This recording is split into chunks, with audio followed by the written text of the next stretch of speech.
नमस्कार बंधुओं, स्वागत करूंगा आपके अपने YouTube channel yes study by Bhanu sir पर। साथियों, आज मैं चर्चा करने वाला हूं राजस्थान चिकित्सा विभाग की भर्ती को लेकर एक बड़ा अपडेट जो आप लोगों के सामने प्रस्तुत करूंगा।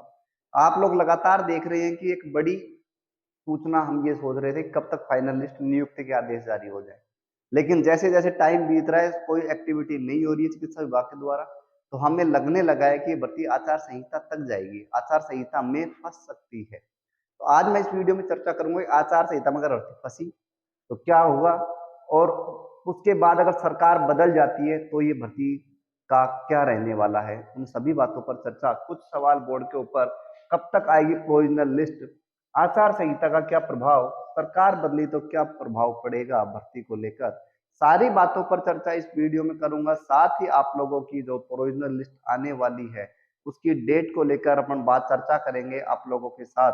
जिस जिस हिसाब से हमें जानकारियां मिली हैं, पिछले आप देख रहे हो 2 दिन से वीडियो नहीं था, लेकिन जानकारी जो मिली है वो जानकारी मैं आप लोगों के साथ शेयर करना चाहूंगा। दोस्तों, 3 बड़े सवाल हैं, लेकिन उससे पहले कहना चाहूंगा जो भी साथी चैनल पर फर्स्ट टाइम विजिट कर रहा है प्लीज चैनल को सब्सक्राइब कर साथ ही बेल आइकन ऑन कर ले।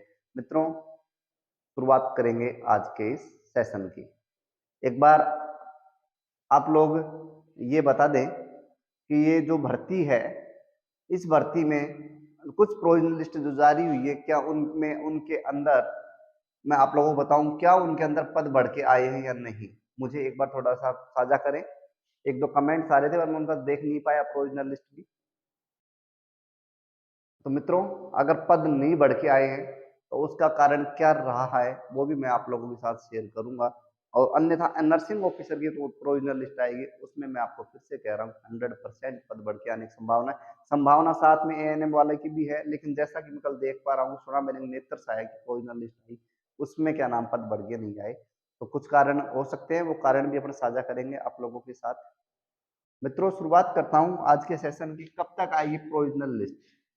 जैसा कि आपको पता है, लैब टेक्नीशियन, असिस्टेंट रेडियोग्राफर, साथ ही नर्सिंग ऑफिसर, एएनएम, एएनएम, उसके अलावा मैं बात करूंगा एएनएम फार्मा,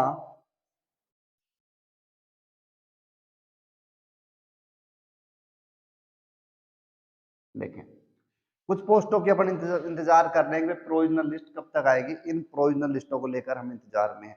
आप लोग भी हैं, हम लोग भी हैं। अपन वेट क्या कर रहे हैं कि सर प्रोविजनल लिस्ट आ जाए तो बहुत जल्दी, लेकिन मैं आपको बताऊं कि आचार संहिता लगने वाली है, 7 अक्टूबर को लगेगी या फिर लगेगी 8 अक्टूबर को। ठीक है, 7 या 8 अक्टूबर को आचार संहिता लगने वाली है।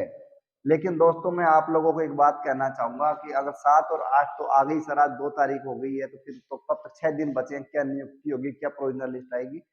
फिर अभी एक आखिरी चांस, एक आखिरी उम्मीद हमारे पास है कि अगर सरकार 2 दिन के अंदर ये प्रोविजनल लिस्ट जारी कर दे, कहने का मतलब आज और कल 3 तारीख को भी अगर प्रोविजनल लिस्ट जारी कर देगी तो नियुक्ति के आदेश जारी हो जाएंगे। एक बार आदेश जारी हो जाए, एक बार फाइनल सिलेक्शन हो जाए, उसके बाद फिर चाहे आदेश जारी हो जाए चाहे नियुक्ति हो जाएगी, बाद में फिर आदेश जारी होने में आचार संहिता में कोई प्रभाव नहीं पड़ने वाला। एक चीज बात ये हो सकती है कि क्या पता चिकित्सा विभाग ने निर्वाचन आयोग से परमिशन ले रखी हो कि मेरे बाद में देंगे। बाकी मैं एक चीज कहना चाहूंगा, चिकित्सा विभाग को भी धन्यवाद देना चाहूंगा कि आप लोगों की जो अब गति बढ़ी है, ये गति अगर आप लोगों की पहले रहती तो बहुत अच्छा रहता, लेकिन आप अब भी एक अच्छा काम कर रहे हैं, एक अच्छी स्पीड से काम कर रहे हैं। तो आप लोगों के लिए आप लोग धन्यवाद के पात्र हैं। आप लोगों को मेरे द्वारा, मेरे सभी व्यूवर्स के द्वारा, साथ ही टीम के द्वारा आप लोगों को ढेर सारी शुभकामनाएं। लेकिन आप काम फास्ट करें, एक अच्छा उपहार दे दें सभी संविदा जो सभी ये लोग चिकित्सा जो कर्मी हैं जो सिलेक्ट हुए हैं, इन लोगों को। कब तक आएगी प्रोविजनल लिस्ट? तो मैंने आपको बताई कि प्रोविजनल लिस्ट आ जाती है तो कल तक आती है तो ही हमें फायदा है, अन्यथा फिर तो आचार संहिता लगेगी। आचार संहिता के बाद देखो निर्वाचन आयोग से परमिशन लेनी पड़ती है, परमिशन लेने के बाद रिजल्ट जारी होगा। दूसरा सवाल, आचार संहिता का क्या प्रभाव? देखिए बंधुओं, इस पर थोड़ी सी विशेष प्रकाश डालने की कोशिश करते हैं। आचार संहिता लगी, सब आदमी कॉमन मैन हो जाते हैं, कोई के पास, कोई भी राजनीतिक आदमी के पास कोई पद नहीं होता, सब बराबर। मुख्यमंत्री भी आम आदमी की तरह साथ रहेंगे, सब लोग आम आदमी हो जाएंगे। पर आचार संहिता पर प्रभाव क्या क्या पड़ेगा? प्रभाव ये पड़ने वाला है कि ये भर्ती जहां रुकी हुई है वहीं रुकी रहेगी। कब तक? जब तक कि जब तक नई सरकार नहीं आ जाती। नई सरकार आने के बाद 6 महीने बाद ये भर्ती प्रोसेस में आती है। लेकिन अगर आचार संहिता के बाद चिकित्सा विभाग निर्वाचन आयोग से परमिशन ले लेता है, तो फिर उसके बाद एक इस पे कार्रवाई हो सकती है। लेकिन हो सकता है कि सरकार कहीं सोच के बैठी होगी हमने परमिशन ले रखी है निर्वाचन विभाग से, तो फिर कोई दिक्कत नहीं है। एक बात मैं आपको बताऊं, ये आप ये नहीं सोचें कि ये काम नहीं हो रहा है। आपको पता है राजस्थान में एक बड़ा मुद्दा और चल रहा है संविदा कर्मियों को लेकर। उन संविदा कर्मियों को लेकर मुद्दा की परमानेंट 15 वर्ष वालों को परमानेंट, 9 वर्ष वालों को परमानेंट, 15 वर्ष वालों को फाइनली परमानेंट कर दिया गया है, नियमितीकरण हो गया है, बाकी है 9 वर्ष वाले। 9 वर्ष वालों का भी लेकर बड़ा अपडेट हो सकता है कि 1-2 दिन में उनके लिए भी घोषणा हो जाए मित्रों। तो ऐसे ही सरकार काम तो कर रही है, हर विभाग बहुत तेजी से काम कर रहा है, लेकिन ये पहले तो आलस के में रहे और अब काम कर रहे हैं। कोशिश कर रहे हैं कि सारा काम कंप्लीट किया जाए, फिनिश किया जाए, और हम भी यही चाहते हैं कि सरकार सारा काम फिनिश कर ले, पूरा कर ले, और कर भी रही है सरकार कोशिश, पूरी सरकार कोशिश कर रही है। तो आचार संहिता पर क्या प्रभाव पड़ेगा? तो आपको मैंने बताया कि आचार संहिता में प्रभाव ये पड़ेगा कि भर्ती यहीं रुक जाएगी। भर्ती यहीं रुक जाएगी साथियों। भर्ती रुक जाएगी सर जी, फिर कब मिलेगी ज्वाइनिंग? ज्वाइनिंग फिर आपको अगर परमिशन नहीं लेता है तो फिर आपको अगली सरकार तक का वेट करना पड़ेगा, चाहे वो ये कांग्रेस रिपीट हो, चाहे दूसरी सरकार आए। लेकिन क्या नाम है, फिर वो भर्ती सरकार आने के 6 महीने बाद तक भी पेंडिंग में रहेगी, उसी के बाद आप लोगों को ज्वाइनिंग दी जाएगी।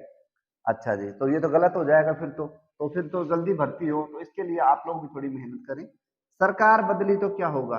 सरकार बदली मित्रों, अगर मान लीजिए राजस्थान, वर्तमान में राजस्थान में कांग्रेस सरकार है, और सरकार बदलकर कोई नई सरकार राजस्थान में अपना मुख्यमंत्री बनाती है, अपनी सरकार आती है, राजस्थान में नई सरकार आती है, तो वो सरकार क्या करेगी, वो इस भर्ती को पहले तो चेक करेगी, पूरा जान लेगी इस भर्ती के बारे में। उसके बाद इस भर्ती को साथियों कम से कम चुनाव जीतेंगे, सारे पद वद सब क्लियर होंगे, उसके बाद 6 महीने बाद, 6 महीने बाद इस भर्ती को उठाएगी, फिर इसकी प्रोसेस जो प्रक्रिया जहाँ रुकी हुई है वहां से आगे बढ़ाएगी। तो सरकार अगर बदलती है, सरकार अगर बदलती है तो आप लोगों के लिए निराशा का विषय हो सकता है मित्रों। तो अपन चाहते हैं कि सरकार चाहे बदले चाहे नहीं बदले, हमें तो आचार संहिता से पहले पहले ज्वाइनिंग दे दो। तो ज्वाइनिंग आ जाए तो दी बेस्ट है। लेकिन साथियों अगर ज्वाइनिंग नहीं आई तो एक बड़ा नुकसान हम लोगों को, लगभग यूं मानो कि अभी 3 महीने तो आचार संहिता, और उसके बाद 6 महीने 9 महीने का समय हमें समय का इंतजार करना पड़ेगा ज्वाइनिंग के लिए। लेकिन अपन हम भी चाहते हैं कि सरकार फटाफट काम करे। साथियों आप लोग भी यही चाहते हैं। तो ये आपके 3 बड़े सवाल थे सर, इसमें अगर भर्ती में ऐसा हुआ तो क्या होगा? आप देखो, lab technician, assistant radiographer, nursing officer, ANM, RT, pharmacist, इनकी भर्तियां हैं। इनकी प्रोविजनल लिस्ट बाकी है, 2 प्रोविजनल लिस्ट आप लोगों के साथ शेयर हो चुकी थी, डेंटल टेक्नीशियन और ईसीजी टेक्नीशियन। आपको पता है कि अब ये 6 में सरकार हमें निराश तो नहीं करना चाह रही, सरकार चाह रही है कि काम कंप्लीट हो। लेकिन लेकिन क्या काम कार्य काबू में नहीं आ रहा बोर्ड विभाग के? यस, काम ज्यादा फैल गया, काम ने ज्यादा फैला दिया, पेंडिंग लिस्टें ज्यादा निकाल दी, एक बार में नहीं निकाली, अलग अलग तरह के टुकड़ों में निकाली। इस वजह से काम बढ़ गया है, पेंडिंग वालों की डीवी, फिर उसके बाद उनका डॉक्यूमेंट्स वगैरह, उसके बाद बहुत सा काम हो जाता है मित्रों। काम लेकिन अब कार्य प्रगति पे है, तेजी से है, बहुत तीव्र गति से कार्य चल रहा है। हो सकता है कि आप लोगों को परमानेंट की सूचना जल्दी ही मिल जाएगी, 8 तारीख से पहले पहले एक नियुक्ति ऑर्डर जारी कर दे, हाँ साहब ये सिलेक्ट हुए हैं, इनको हम ज्वाइनिंग देंगे। उसके बाद चाहे ज्वाइनिंग तो फिर आपकी 1 महीने 1.5 महीने में आ जाए, कोई प्रॉब्लम नहीं है। तो मित्रों आज की ये जानकारी थी, साझा करिए आप लोगों के साथ। फिर मिलेंगे किसी अन्य वीडियो में अन्य सूचना के साथ। जब तक आप लोग खुश रहें, स्वस्थ रहें, मस्त रहें। Thank you.